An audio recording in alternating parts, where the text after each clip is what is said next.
What's up, everybody, and welcome in to another edition of the Sit Down. As always, if you enjoy this video, please make sure you hit the like button and let me know what you think of today's discussion in the comment section below.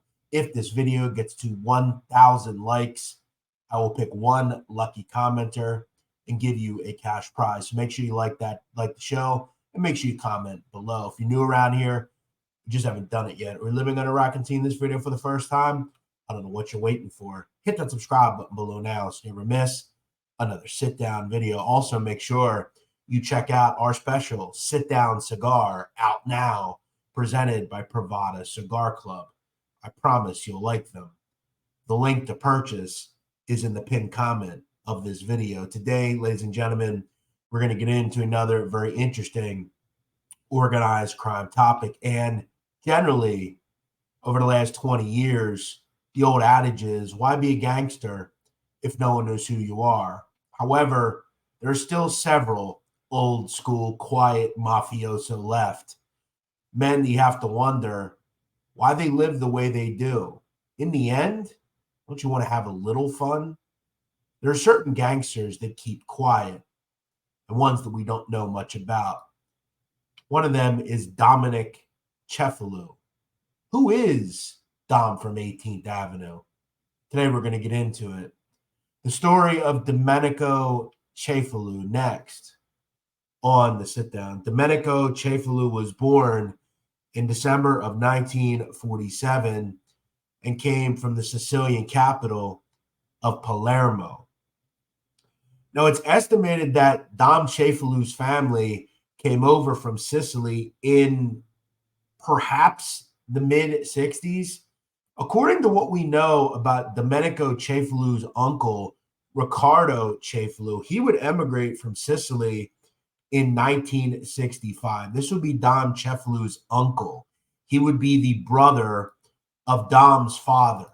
Dom's father, Michele, also came over, and the Cefalus would essentially settle in the New York area. Now, Riccardo Cefalu would set up shop in Long Island, while his brother Mike's family, Dom's father, would set up in Brooklyn. Now, it was said that Dom Cefalu's father, Big Mike as he was called, operated or was involved in some sort of card game in and around Queens. Now, the Cefalus, most particularly Dominic and his father, came under the auspice of longtime Gambino heavyweight and Sicilian Pasquale Patsy Conti. Now, for most of Cefalu's early career, he would come under Conti, and in fact, down the road would be sponsored for membership into the family under Patsy Conti. One thing about Patsy Conti, he was a gigantic drug dealer, and he made hundreds of millions of dollars over the years in both legitimate and illegitimate business. He was one of the biggest earners in the history of the Gambino crime family. For Dominic Cefalu, he would first turn up in and around 1981. In June of 1981, Dom Cefalu, alongside his uncle, Riccardo Cefalu, and then Riccardo's son, Dominic, were all arrested in a large heroin case. Now, for Riccardo Cefalu, he had been a drug dealer for years, and essentially this came under his connection to a person that operated out of Belgium. From what we know, Mr. Cefalu was associated with a person called Albert Camille Gillet. Now, Gillet was recruited as a heroin smuggler or courier in and around 1975. He was at that point 58 years old and a Belgian who worked for a shipping company based out of Antwerp. Now, if you know anything about Belgium, Antwerp is one of the biggest ports. It's one of the biggest areas for shipping in Belgium. Now, Mr. Gillet was said to have smuggled cigarettes for about 10 years on behalf of Italian and Sicilian organized crime. And in the late 70s, they began currying heroin. Now, from what we know at the federal court in Brooklyn in 1981 and 1982, Mr. Gillet would testify that as a prosecution witness against not only Mr. Cefalu, but other Sicilian drug dealers. He said that in 1979, his Italian mafia contacts would smuggle cigarettes and then start exporting heroin. Now, investigators say Mr. Gillet, who had a criminal record in Belgium for robbery and selling hashish, was a trusted associate of a mafia gang in Sicily that was headed by a person called Francesco Mafara. Now, I don't know of any known connection between Mafara and Cefalu, though they were both from Palermo, and it's possible that this is the crew that Cefalu was connected to and in turn was able to smuggle heroin into America. Ricardo Cefalu was a huge heroin dealer, and I want to talk about how this all worked. According to Mr. Gillet, from July 1979 to May 1980, Gillet made approximately 24 flights from Europe to New York. During that period, he brought in 56 kilos, approximately 120 pounds of heroin, and returned to Italy with partial payments from his American importers totaling nearly $3 million. Now, kilo, generally called as we know, a kilo, is about 2.2 pounds in turn of heroin. Details about smuggling methods in Europe and the United States were disclosed by Gillet, who testified when he was at the drug trial in Brooklyn. He would say that the morphine base, aka raw morphine, was bought in Southwest Asia by the mafia and refined into heroin at labs in Sicily. Mr. Gillet said that he would collect packages of heroin at his home of a mafia member in Palermo, and the heroin was then concealed in false compartments in a suitcase. He would then say that in an attempt to confuse specially trained dogs that are used by airline authorities to smell heroin in suitcases, Mr. Gillet said the packages were sprayed with perfume that had a pepper base. Now, in all of his trips carrying heroin, Mr. Gillet said his baggage was examined only twice by customs and the concealed drugs went undetected. He would testify that he would turn over the heroin to 3 importers in New York who were identified as Ricardo Cefalu, who is Dom's uncle, Michele Mazzola, and Emmanuel Logidis. Now, Mr. Gillet would say that his largest buyer in the New York area was Ricardo Cefalu.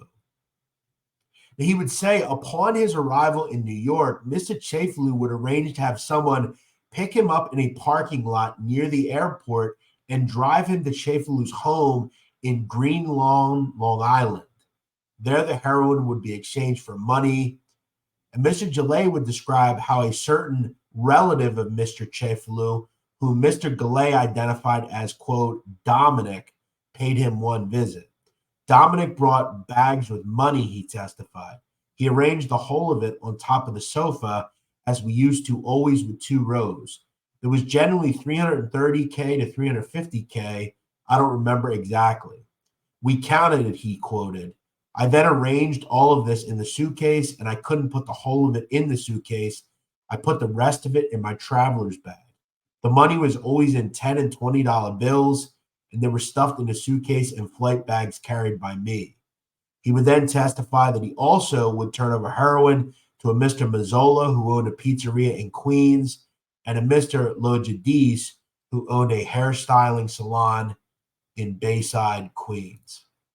So this was a fairly uniformed effort, and we can imagine that in Mr. Cefalu's case, not only with his son and nephew, all of that money went up to guess who? Patsy Conti, who had dozens of people doing this around the New York area. Conti was huge, and this Cefalu operation was just one of many. In the end, Ricardo Cefalu would get 11 years in federal prison, which in this was actually quite good. His nephew, Dominic Cefalu, would be hit with about 6 years, and he would do nearly 5 and get out in the mid-'80s. Now, obviously, one thing we would learn from Gillet's testimony is that it was a different time in the late 70s and early 80s as far as airline travel in this country. It's not like it is now where you have TSA and drug dogs and, sniffing dogs and all these sort of things. They had them back then, but you could travel and take all sorts of things throughout the world. It was much different back then. And we've seen that in films like Blow, where George Young was doing that for South American drug traffickers. It was a different time back then, and it allowed groups like the Mafia to make a whole lot of money. Now, upon his release towards the mid to late 80s, Dominic Cefalu would head back to Brooklyn, and he was a respected associate at this point. He was a low-key, keep your mouth shut kind of guy. He was a Sicilian who belonged to the Sicilian faction, and those guys remained quiet. Now, it was said that Dom Cefalu had a job at a baking company in and around Bensonhurst and lived with his mother in that borough. Now, in November of 1990, it was said Dominic Cefalu would become a made member of the Mafia at a home in Queens with 4 other members. Now, interestingly enough, this would be the last ceremony John Gotti would preside over as the boss of the Gambino crime family. As we know, he would be arrested about a month later. Now, he would continue to operate Cefalu under Conti, and in fact, would go to prison for Pasquale Conti not once but twice in the 80s. Dom Cefalu would essentially, in the early 90s, get hit with concurrent sentences in contempt of court charges after he decided to keep his mouth shut in 2 separate instances when it came to Pasquale Patsy Conti. He was very indebted to Conti, and he was going to keep his mouth shut as any good made member of the Mafia did. In fact, he would be hit with not only an 18-month prison sentence, but also a 33-month prison sentence after he decided to keep his mouth shut in 2 different instances. One of them involved Conti's role in the murder of Louis De Bono. So again, this is how Conti is turning Cefalu inward and making him a very trusted member of the Mafia. He is still based out of Brooklyn, and as we know, once Cefalu gets out for his contempt of court charges in the late 90s, the landscape of the Gambino crime family is quite different. The Gambinos are embroiled in a bunch of legal issues with Junior Gotti, Peter Gotti, and Cefalu works perfectly because he stays under the radar and is very quiet.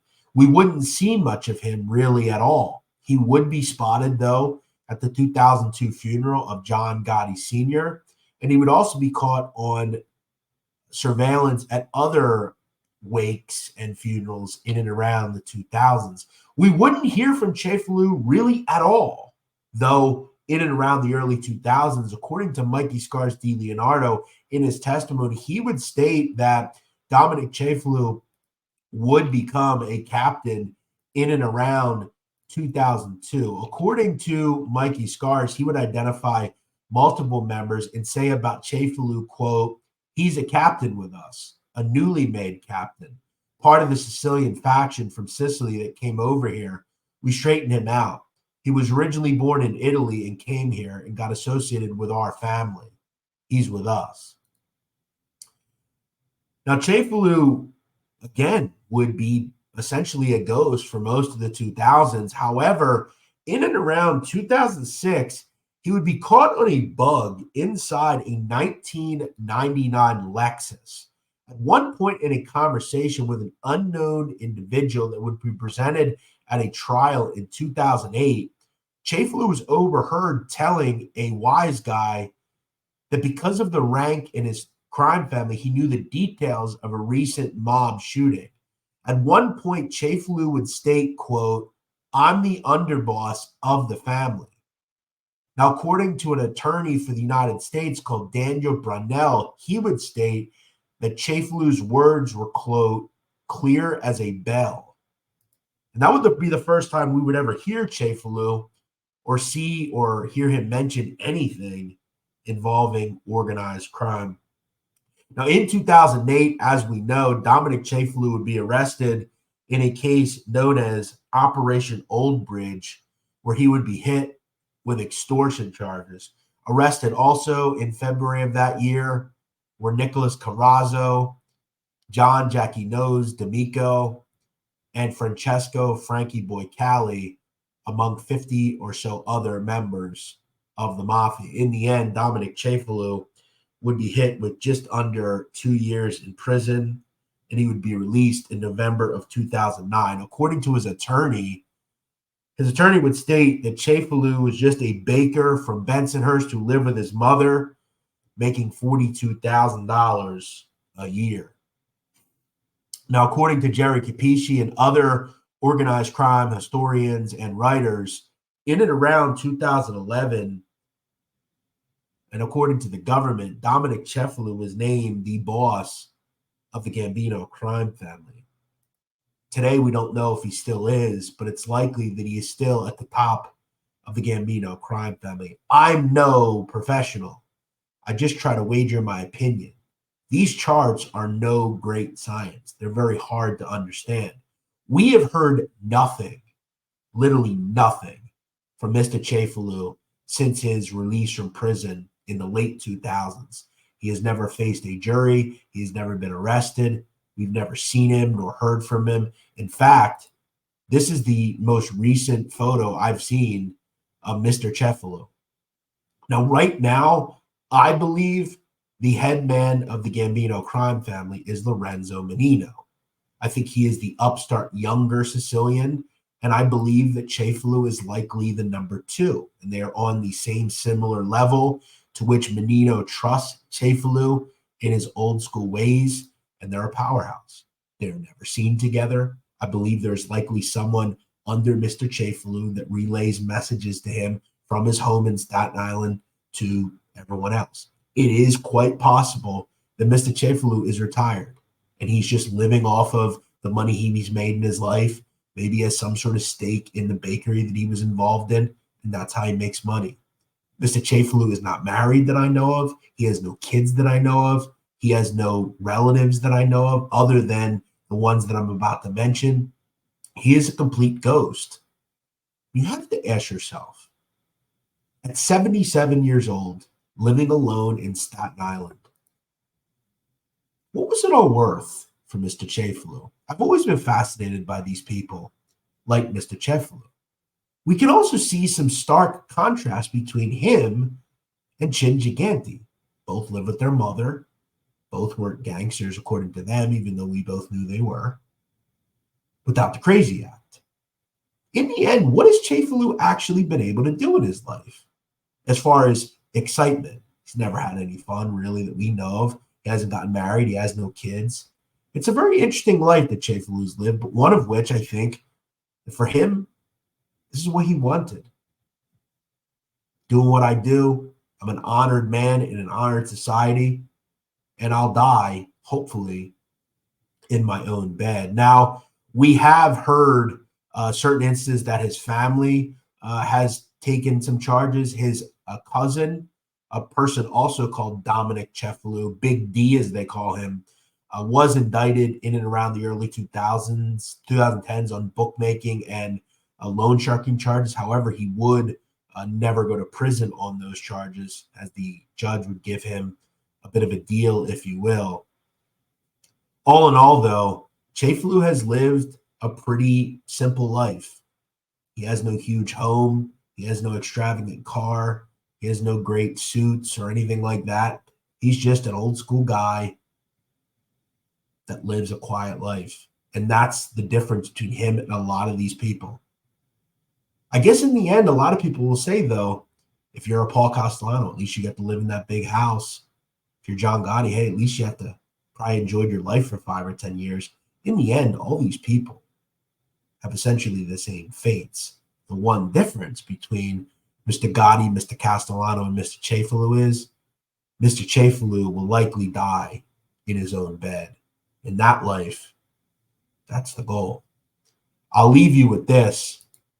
In a wiretap conversation between longtime Gambino member Ernest Grillo and Dominic Cefalu, Cefalu was discussed at one point exploding to Grillo after Grillo complained that they called him Baldy on occasion. Other members called him Baldy. Dom Cefalu would respond, "What the fuck are you complaining about? Behind my back, they call me the greaseball. And where I come from, that could mean a death sentence." We see a major contrast between the American mob and the Sicilian mob. Dom Cefalu kept his mouth shut and will likely die a free man and an honored man because of it. I hope you enjoyed this video. We'll see you next week here on the Sit Down.